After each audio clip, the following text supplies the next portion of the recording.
Hi, and welcome to this video. I'm Master Ingvar Johansson, and I want to cover the Croatia Grand Chess Tour. We already looked at the first round game by Magnus Carlsen, where he won almost a miniature against Nc3.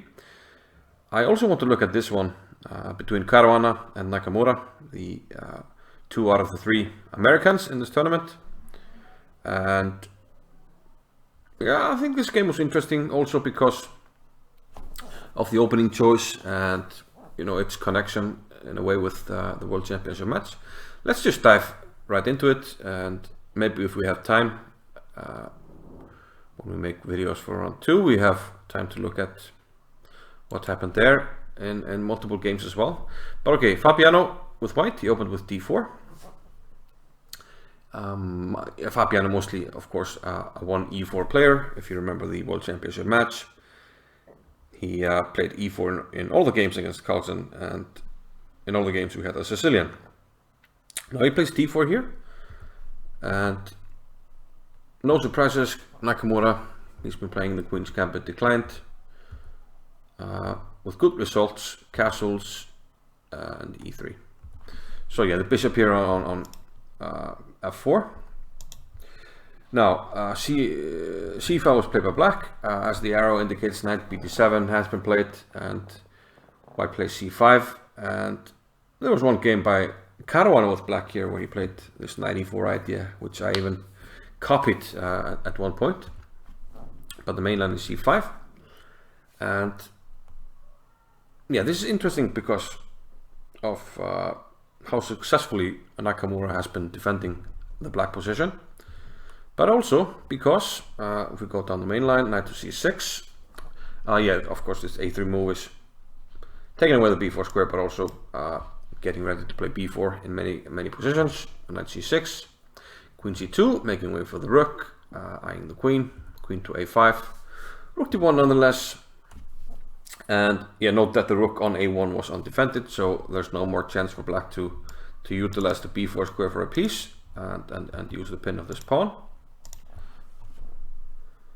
And now we get the position where, well, Caruana should know it because he played this against Magnus Carlsen with the black pieces. So Carlsen had white in the World Championship match, and there in this position, the main move is rook e8, but Caruana played in the World Championship match rook d8, the second game, and yeah, I will link to it in the description and in the card if you want to have a look at that game. And yeah, Magnus didn't get anywhere.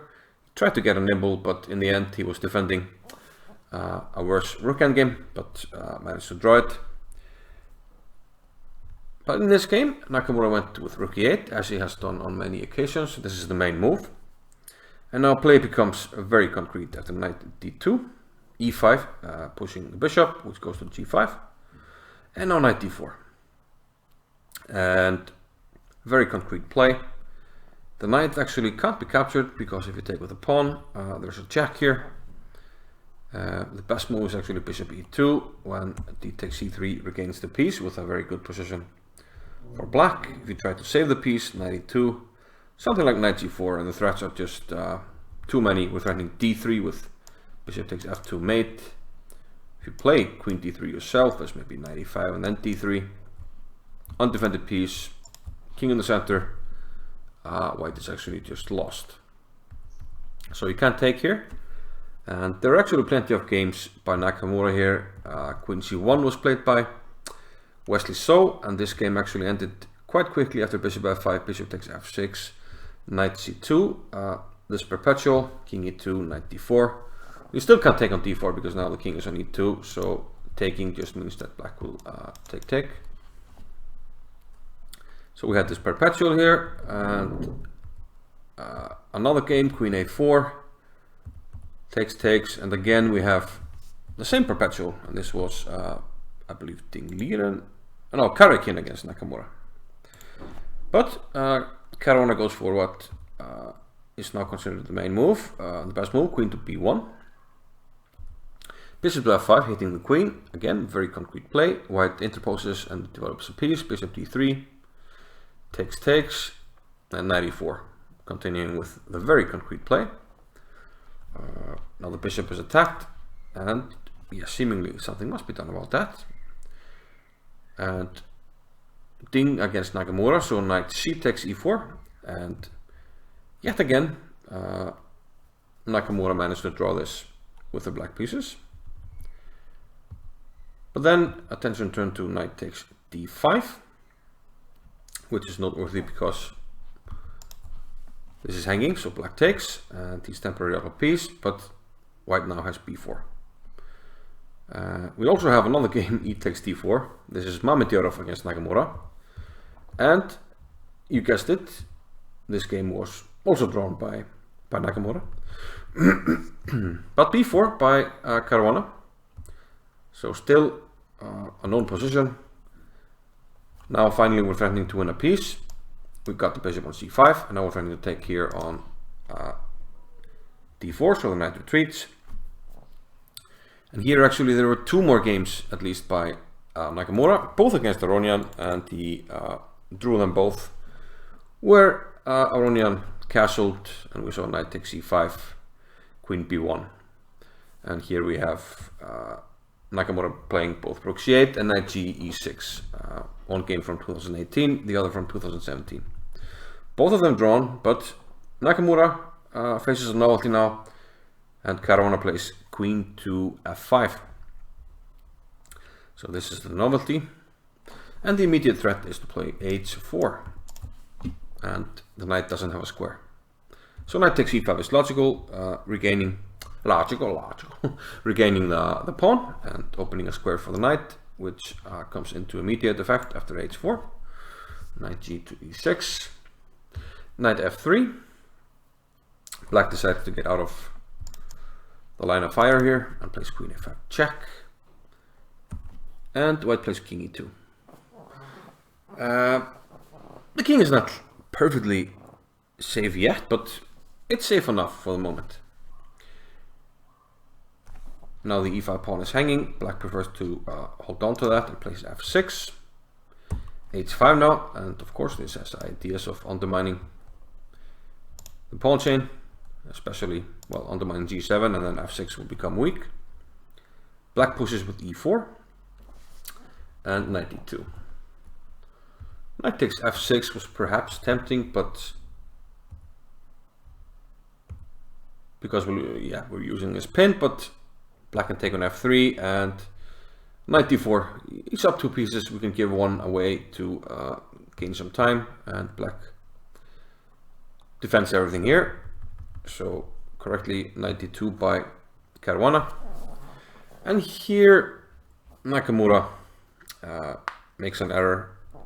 Knight g5 seems to hold things probably well together. I mean, h6 is scary, but it looks like black can play rook e5, very concrete play, take on d5, give a check on this diagonal, and then we will win back the exchange by this discovery. So the rook is hanging and check to the king. Nakamura, however, went for queen takes a3, took this pawn on a3. And now the best move, and found by Caruana, rook to h4. Note that if we take on e4 immediately, which would be generally a nice idea, black does have knight f4, a nice move, and then take on e4. Material is equal, and now the king doesn't feel too great. So rook h4 sets up taking on e4. Rook a to d8 was played. A natural move. Knight g5 is too late now, probably h6, and we're starting to undermine again everything here. But after rook a to d8, it looks like white is just completely taken over. King e1, queen a5 check, king to f1, and now takes. I mean, it's quite strange because the material is equal, but white's pieces are just so much better placed. I mean, this knight is dominated by a pawn.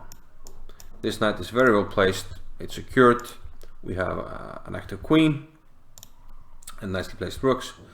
while black is sort of, you know, just staying passive and doesn't really have any ideas of his own, and also this is hanging in the air, undermining the chain. Queen A4 was played now by Nakamura, and the most clinical move here was knight takes f6, but it's very hard to calculate. Rook takes, knight takes, a line like this, king f8. I mean, king f7 is natural, but just a series of forcing moves and we win the queen. So black would have to play king to f8, and he will be up a piece, but computer has this as completely winning for white, and perhaps this is a little bit difficult to evaluate, but then again, not really. But Caruana decides, I mean, I don't need to you know, risk anything in calculations. I'll just play rook b1, go for the open file. Knight g5, rook d4, and yeah, things are just too difficult now. Again, h6 is in the air, so Nakamura feels like he has to prevent that and plays knight f7, but then Caruana now finally reaps the benefits of his good position, takes the pawn on b7. Queen a6, so white is up a pawn and still attacking. Queen b1, rook f8, king g1, just getting out of the pin. Now we can move the c pawn, and that's exactly what happened after king h8, c5. And there are also storm clouds gathering around the king. In some lines we have to think about this, but not just yet. Knight e5 was played by black. Note that you can't take on c5 because rook takes f7, back rank mate. So knight e5, but h6 still, and now the 7th rank is fatally exposed. And it only took a few more moves. Rook d6 hitting the queen, queen c4, rook e6, and after rook takes c5, rook e7, Hikaru Nakamura resigned the game. So a nice win by Fabiano Caruana, opening up the Grand Chess Tour with a win in the first round. Perhaps with some inspiration from Magnus Carlsen, but I guess we'll never know. So that concludes the first round, and I'll see you in another video from the second round. See you then. Bye bye.